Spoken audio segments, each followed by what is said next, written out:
Assalamualaikum warahmatullahi wabarakatuh. Selamat sore Indonesia. Ketemu lagi di channel Susno 2G, channel petani kampung, pariwisata, dan berita-berita menarik. Saya sekarang berada di Ho Chi Minh City. Dulu namanya ini Saigon, ibu kota Vietnam Selatan yang dibawa asuhan Amerika. Utara itu Hanoi, Vietnam komunis dulunya. Tapi sekarang sistem negaranya ya sudah seperti kapitalis saja. Ekonominya lagi maju, investasi banyak, pariwisata banyak, kemudian industrinya maju. Di belakang saya ini tempat pariwisata, namanya Gatau Chow To Bacah Dang. Nggak tahu lah aku apa itu. Tapi dalam bahasa Indonesia kira-kira ini pelabuhan untuk naik cruise. Jadi kita bisa naik cruise di sini. Ada yang 1,5 jam keliling, lengkap dengan hiburan. Ada yang 2 jam lebih sampai 3 jam keliling di Sungai Saigon. Di situ ada musik, di situ ada dinner, di situ juga kita bisa berkaraoke atau band-ria. Nah, ramai sekali turis-turis. Gedungnya sejak dia membuka diri menjadi negara sama dengan negara-negara di dunia lainnya, sudah masuk semua. SCBC masuk, Citibank masuk. Jadi semua perekonomian lembaga-lembaga ekonomi dunia itu ada di sini. Penanaman modal gampang sekali di sini. Kemudian keamanan dijamin. Proses perizinan cepat sekali karena negara campur tangan untuk mengawasi perizinan itu. Keamanan jangan ditanya, aman. Orang berusaha di sini tidak akan diganggu oleh preman, tidak akan diganggu kayak di Indonesia disengketakan tanah.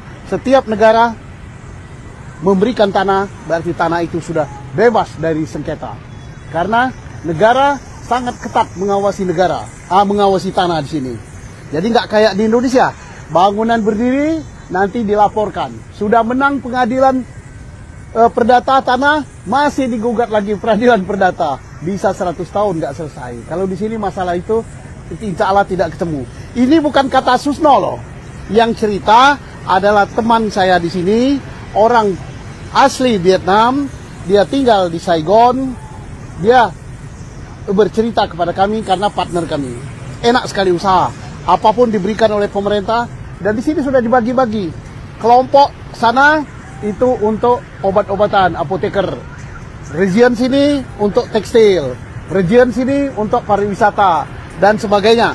Kita wajib mencontoh negara ini tentang kemudahan berinvestasi. Baik ngurus izin, ngurus tanah, tenaga kerja. Di sini hampir dikatakan tidak ada unjuk rasa. Tenaga kerjanya murah. Kenapa murah? Karena harga barang sangat murah. Rupiah kita berbanding dengan dong Vietnam lebih mahal harga rupiah kita. Jadi kita berbangga di sini. Pecahan mereka ada yang 500.000 satu lembar. Jadi kita baru 100.000. Artinya kita bangga dengan rupiah kita. Bangga juga Indonesia dengan lalu lintas. Ini lalu lintas mereka seperti ini. Jadi lincah-lincah. Tapi heran juga ya.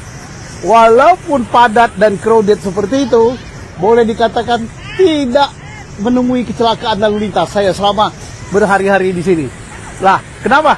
Karena mobil itu walaupun ramai kayak gitu, dia bisa balik kanan aja mutar gini. Yang lain kalau ada mobil lagi balik kanan, nurut gitu aja. Nah, jadi ada lucunya juga. Kita naik Grab misalnya. Tahu-tahu Grabnya mau muter aja dia jalan ramai ini. Nah, ini kenapa nggak muter di sini? Karena di tengah itu ada palang, ada batas pagar besi. Coba kalau nggak ada pagar besi, muter aja dia. Nah, itulah lalu lintas di sini. Jadi Indonesia masih lebih bangga. Lampu merah, jangan kita kalau ada lampu merah seperti itu langsung nyebrang. Walaupun tanda nyebrang itu sudah warna hijau, jangan nyebrang, jangan coba-coba. Harus begini-begini tangan. Kalau tidak, sepeda motor masih jelpit-jelpit. Kadang-kadang mobil pun masih lewat. Nah, itu hal-hal yang kita tidak boleh contoh dan Indonesia menang. Tapi kalau di bidang kemudahan berusaha, perizinan, keamanan, pajak, mereka lebih bagus dari kita. Dalam waktu beberapa tahun saja sejak mereka membuka diri, mereka sudah menyaingi Indonesia. Banyak perusahaan-perusahaan besar Indonesia yang pindah ke sini karena kemudahan di dalam berinvestasi di negara ini. Gedung-gedung tinggi lagi dibangun di Cakar. Saya bukan tidak membanggakan Indonesia. Saya sangat bangga dengan Indonesia. NKRI, negaraku, aku bangga.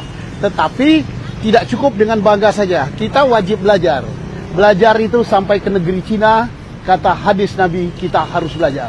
Dari negara ini pun, di tengah keruditan lalu lintas seperti itu, banyak hal yang kita bisa pelajari. Apa? Kita tidak boleh contoh itu. Tidak mencontoh itu juga belajar. Ya. Kemudian kita mencontoh perizinannya. Kita mencontoh masalah pajaknya. Kita mencontoh masalah pelayanannya. Orang sini ramah-ramah loh.